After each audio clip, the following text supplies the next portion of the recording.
Stairs? Stairs? Yes! Okay. Out of here! Get out of here! Okay.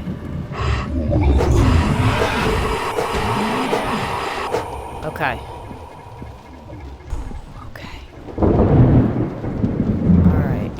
Hopefully their friends won't miss them.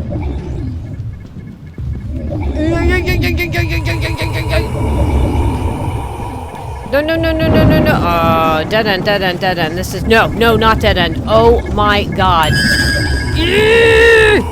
Oh.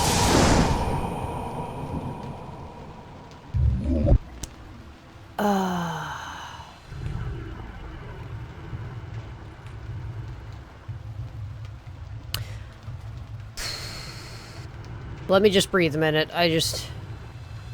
What? Please, no flickering flashlight.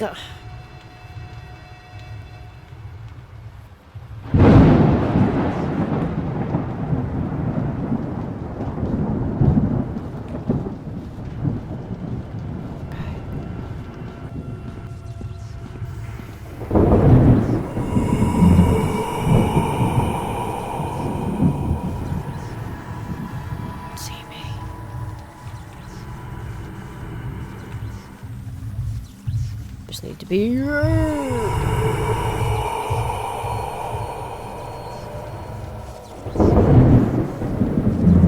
we just need to go.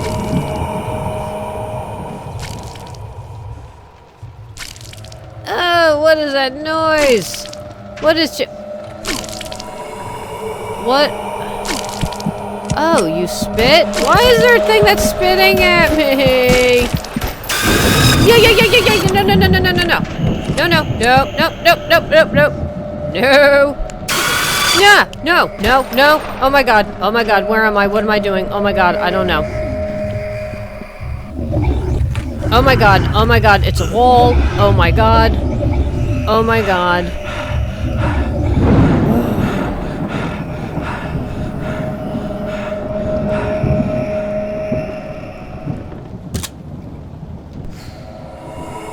Nope, nope, nope, nope, nope, nope, nope. No, no, no, no, no, no, no, no, no. Oh my god, I'm lost. Oh, I'm so lost. So lost. No, no, no, no. Oh, no. Oh.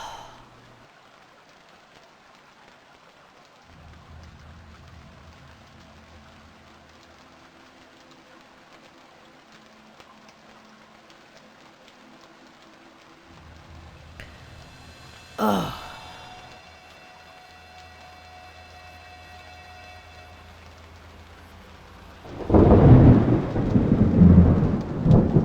Oof.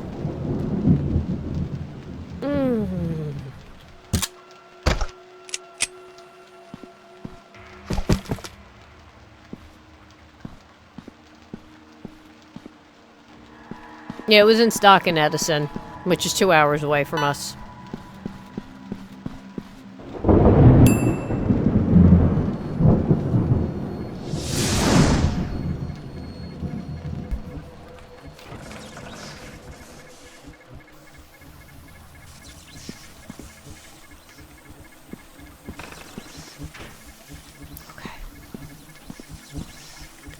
Okay.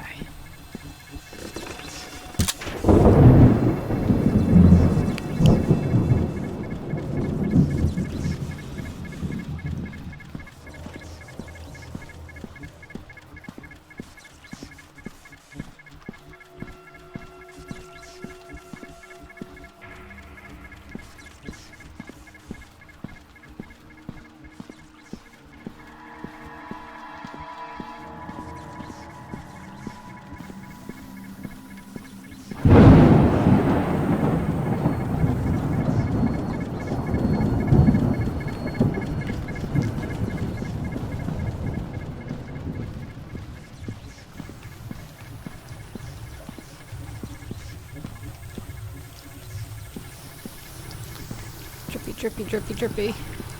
Oh, just let me get over here. Uh-huh. Get out the way. Yes.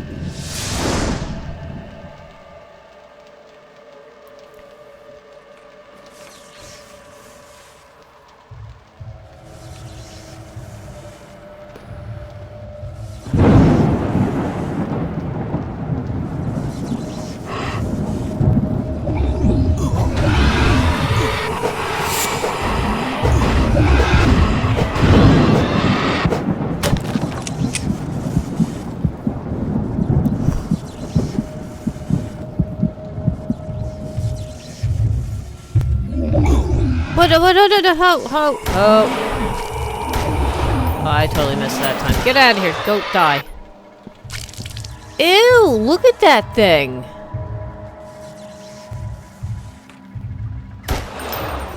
I can't shoot you through the glass.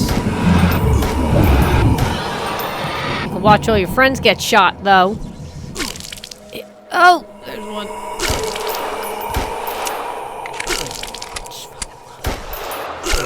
No, come on. Yep.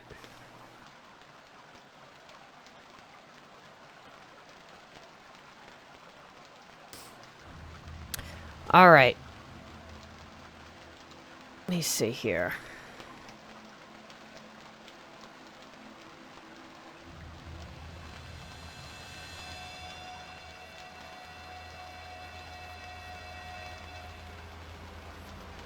Let's get in here. Pick a winner. Yeah, that spit is deadly.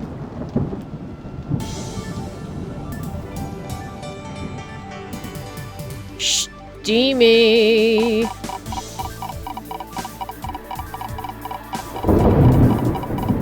I'm in my safe haven. You don't need to be crazy with the music. Freaking me out.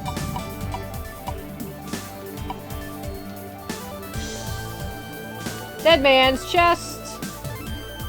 All right.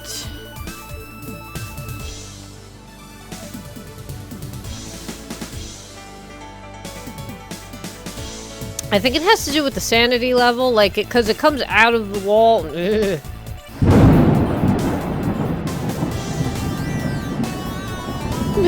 Till it dies a horrible death. All right, let's get in here. We will do the dead man's chest.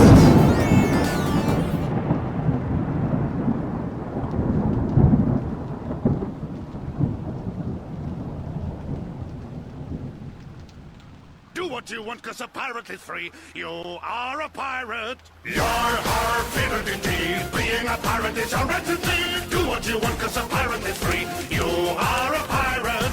Nighty-night, Aramis. We got us a map.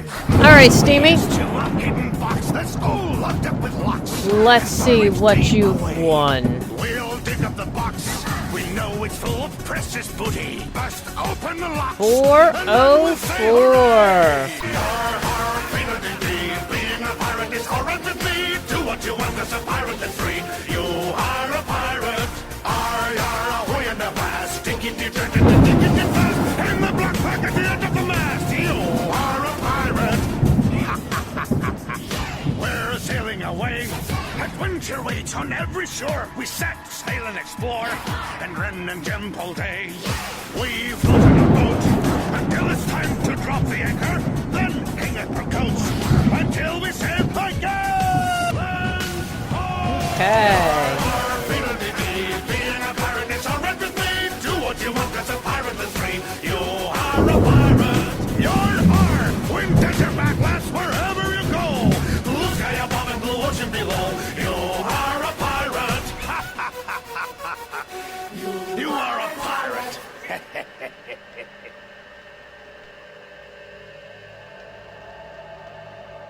Where's me rock?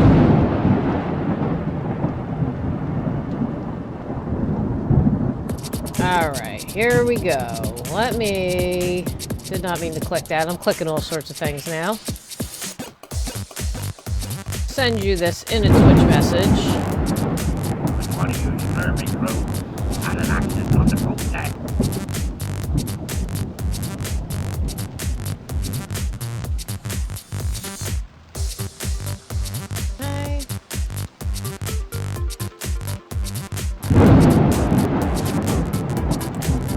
right, that is sent to you. Let's do this.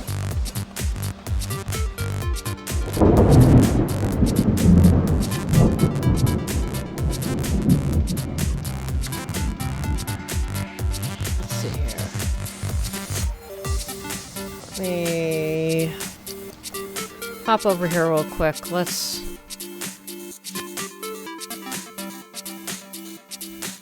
Alright. Let me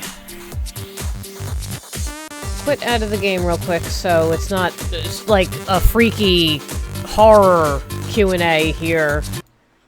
The crazy Q&A. Let me pull this up.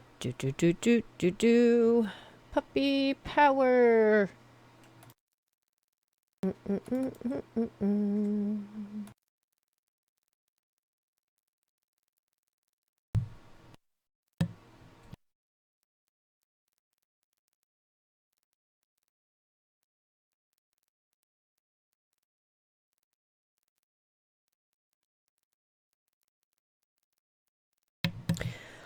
Let's get Mr. Joe Moby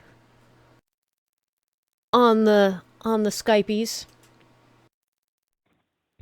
Hey guys. Hello, how you doing? Hey Maris, how you doing? You're doing really well in the game. Oh my god, this game's crazy.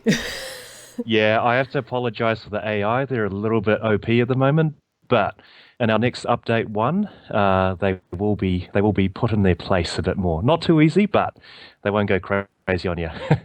Well, I mean, it's not even just that. The whole atmosphere is just ballistic. It's like... Oh, yeah. Oh my god. It's like, I was playing it earlier today, and you can ask Ramon, I was just like screaming and squirming. I'm like, type things. Nice. It's like, this game is like, and the lightning, I'm not a big fan of lightning because I've almost been struck. So it's like when it flashes, I'm like, Oh, really? You've actually been almost struck in real life? Yeah, it scared the hell that's out of me. crazy. So I like hide during thunderstorms. So thunder, like, especially with how bright it is and like how clear it sounds, it's just like, I'm Yeah. like, Oh, okay. So it has a special place for you. Yes, has a little special place in my heart to make Right, me even more right. jumpy. Fantastic. So we're going to do a couple background questions. Sure. What is your role on the team? That's a very good question. I ask that myself all the time. I guess the best answer for that is I'm the team lead, but my core role really is around development. But we have another guy, Jeff, who is the dev lead.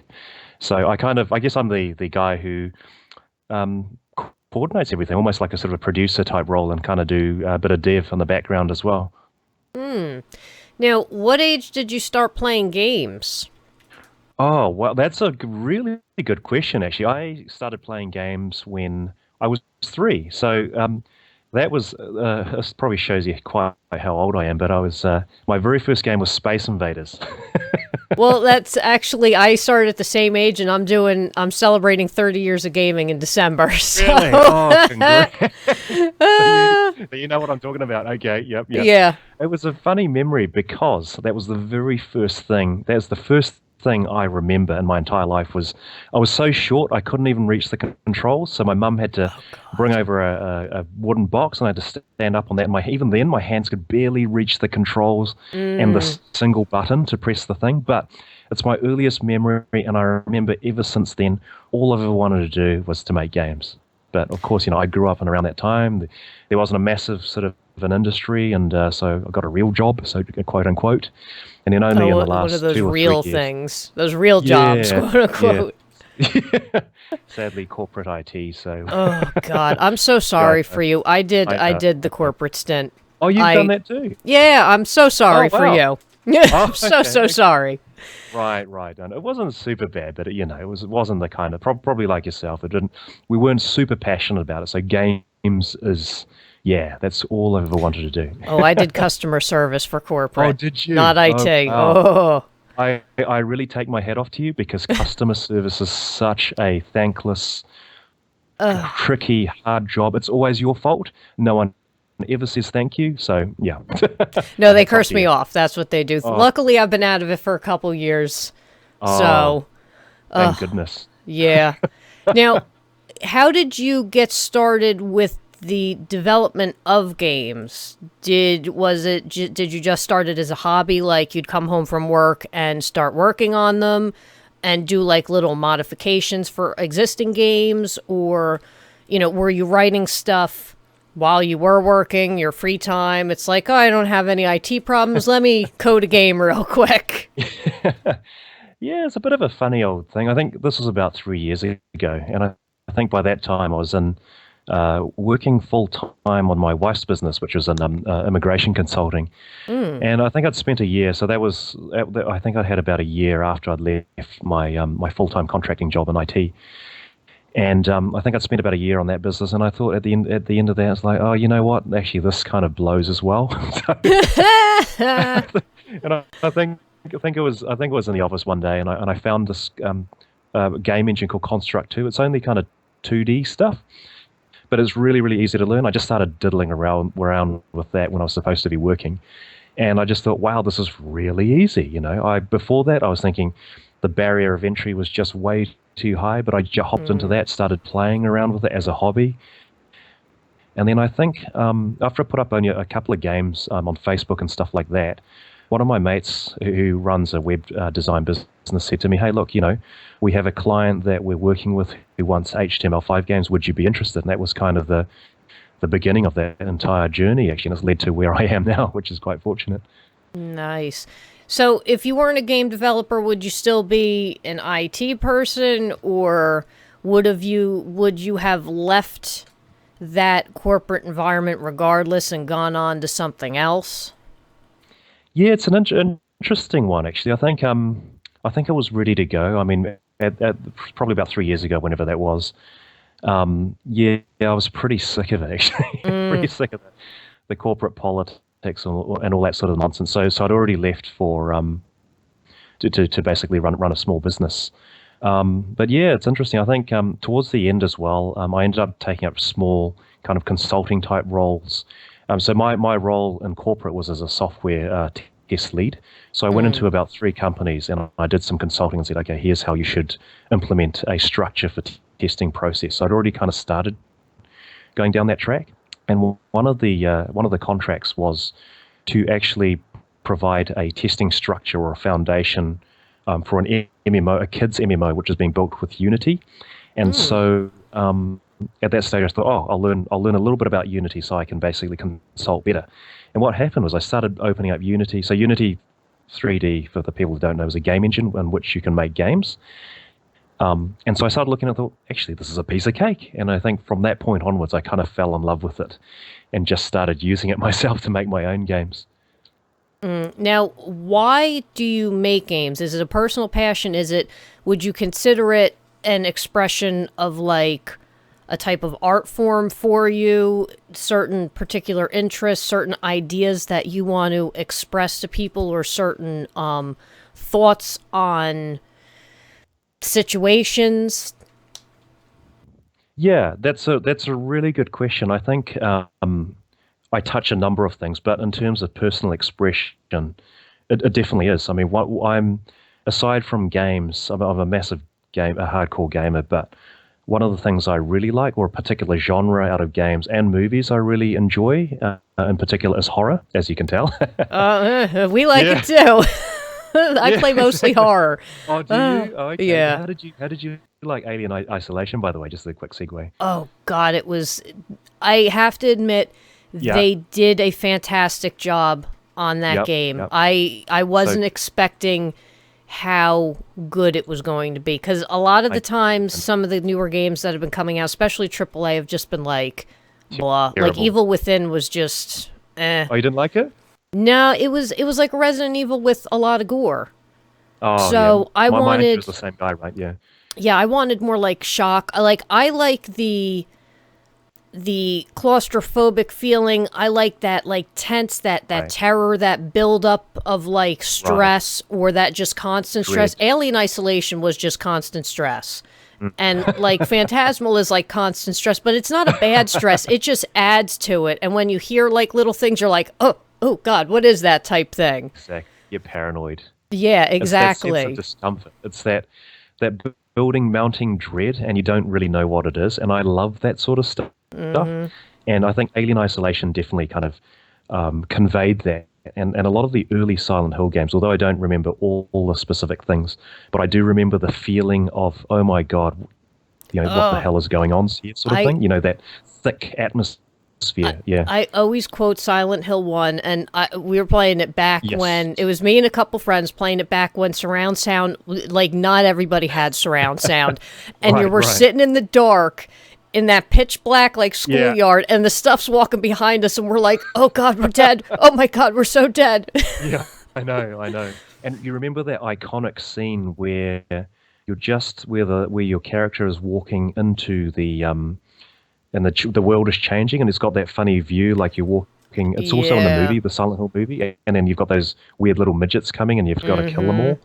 And then that industrial soundtrack starts kicking like, oof, oof, oof. Yeah, they did an awesome job on that. And to play it with the Yeah. surround sound in the dark, it was Oh on a my God. whole nother level.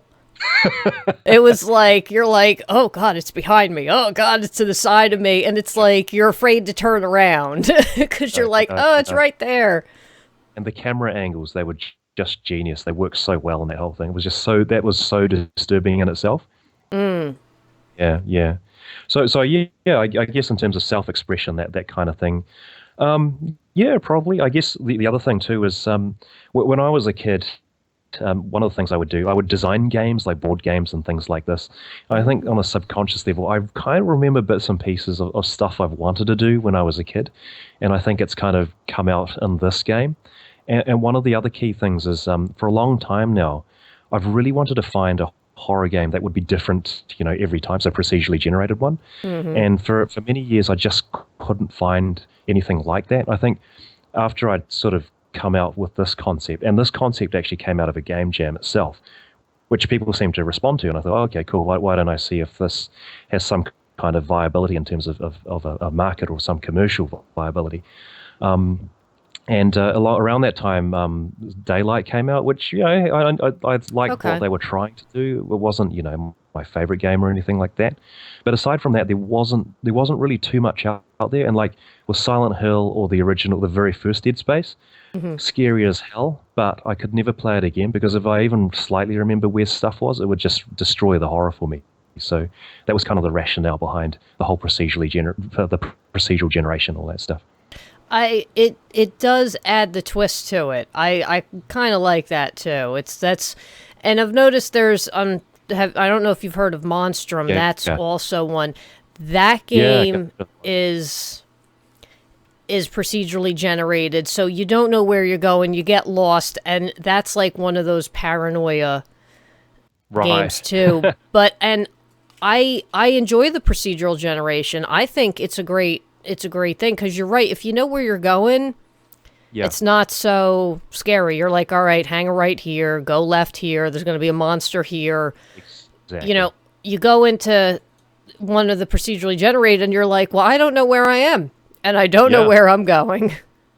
absolutely. And even when I play it sometimes myself, like I did the original thing a year ago or so, and it's generally not scary, but when you get into that situation where all the things are around you and you can't quite hear them, and you're low on ammo and stuff, then occasionally even I still get a bit of stomach clenching. So that's kind of a good thing because it just proves the point that randomizing things means you're not guaranteed, and I probably die half the time when I play it as well. So that's probably because at the moment it's a little bit unbalanced, but we'll get there. We'll get there. Now, how many games have you worked on so far? So you mean developed directly or just worked on in general? Worked on, developed that you've had your hands on. We'll Oh, say. okay. Yeah, yeah, sure. So I think directly developed, and this probably includes commercially, maybe I'd say between 10 to 20. And this includes stuff I've been doing testing on and stuff like that. And made like for game jams and just for fun, I'd probably say, I don't know, I wouldn't be surprised if it was under 100 or so. Ooh. I'm pretty sure. But mind you, I've had lots of little mini projects which I've then sort of thrown away. Mm. Yeah, yeah. So between, I'd say, wouldn't be surprised, between 50 to about 100 or so, something around those realms. Wow, that's a lot. Yeah, yeah, Um, I'm a nut. well, that's not bad. How did the inspiration for the game's concept come about? Because I take it it's in the walled city. I know Yeah, that, yeah, and that's right. that alone, if anybody's familiar with the walled city, it was torn down, but that was Mm, crazy. it was. It The was like I've seen documentaries about it, and it's Yeah, it's just crazy as is. yes, So you know, yeah, yeah, absolutely. For people who don't know what it is, it's basically, it was a fortress that was abandoned after World War II, and refugees and criminals and stuff streamed into it. And over time, they just built up these crazy haphazard apartment buildings, which were like a shoulder width apart or something. But the government couldn't go inside. Well, they could, but they were just too afraid of doing anything. Like the cops wouldn't touch it with a 10-foot barge pole. And so it just built up over time, and it was full of criminals and drug addicts and crazy stuff like that. But the interesting thing was, within that whole thing, a community formed out of it, and a thriving economy too. But because there was no regulation, the whole place was this crazy twisted streets, had these crazy twisted streets. It was dirty, it was dank. And if you look at the pictures, these tiny little alleyways that lead through, but it was full of life as well. So it was this weird contrast of yuck and also, wow, stuff, people live in here and they actually have a life. yeah, the shops, like they would have shopping Yeah. districts and everything. It Yeah, was that's right. wild, and everything was closed in. There was like no sunlight Yeah, unless you were like on the that's absolute right. outside. It was just the wildest thing to see. Oh, it was crazy. It was crazy. I mean, they had stuff like doctors. They had.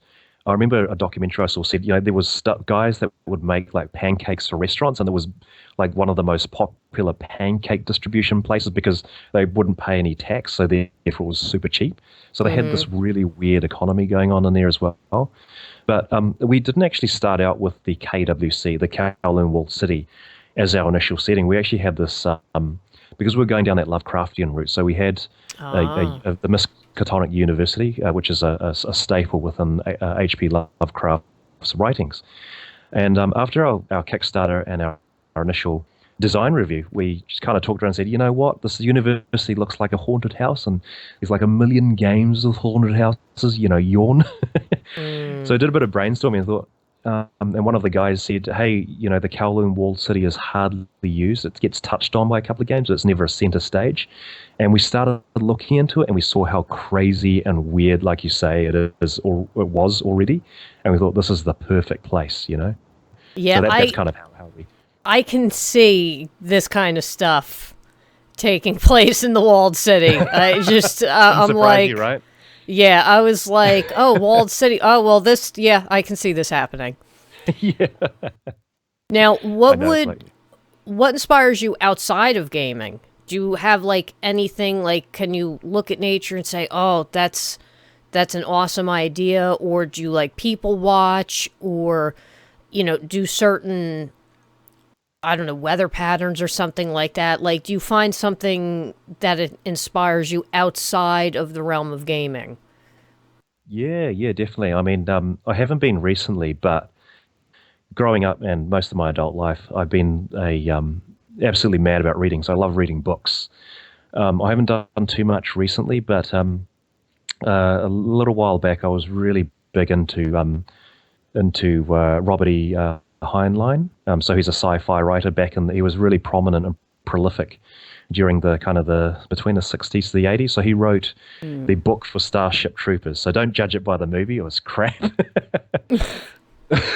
But his writing is insane, is amazing. And Stephen King, another one of my favorites. He's very hit or miss as well, but a lot of his early books.